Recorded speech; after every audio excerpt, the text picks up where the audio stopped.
Besides a simple text block, where you can also add buttons to it, you are also able to add more elements.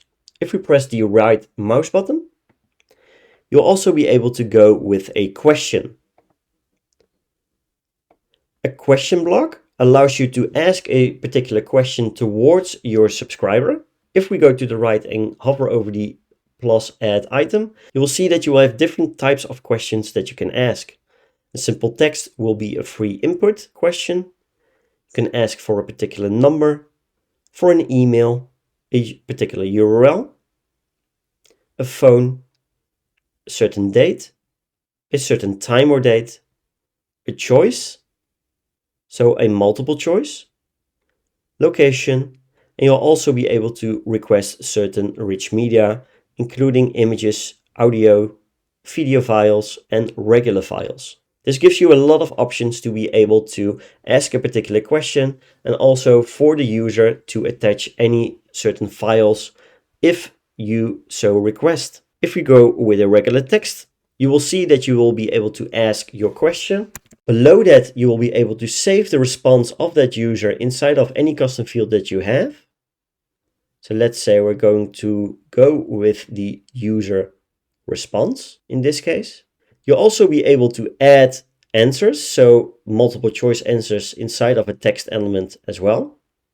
Or you can also do dynamic answers. Below that, you'll also have a no input feature. So it could be that a user does not answer this question.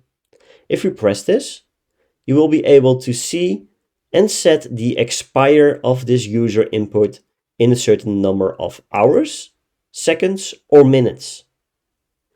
This allows you to prevent the user from getting stuck at this particular element. So let's say we're going with 4 hours, and after that, if the user still did not answer the question, you can always go with an additional input. So upon no input, you can also continue the flow and, for example, send a follow-up message. Inside certain question types, like multiple choice, you will also have an additional feature besides the no input. If we go there, and let's delete this question, let's go with add an item and go for choice. You will now see that we also have a no match feature. We'll save it towards any of your custom user fields. You can now also give certain choices. So let's say option 1, option 2. And if the user does not choose any of these options, then we can match the no match feature inside of this question block. Once pressed, you will be able to set up a retry message. The second part of this no match will be that you can say if the no match happens a second time, or a third, fourth, fifth time, or even the first time, you can attach a certain message to it. So the first time you will get this retry message.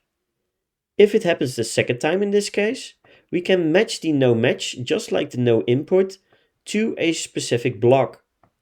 And we could say something like, we can also add a regular button and give the options 1 or 2. And this way it is clear for the user to be able to press one of the buttons.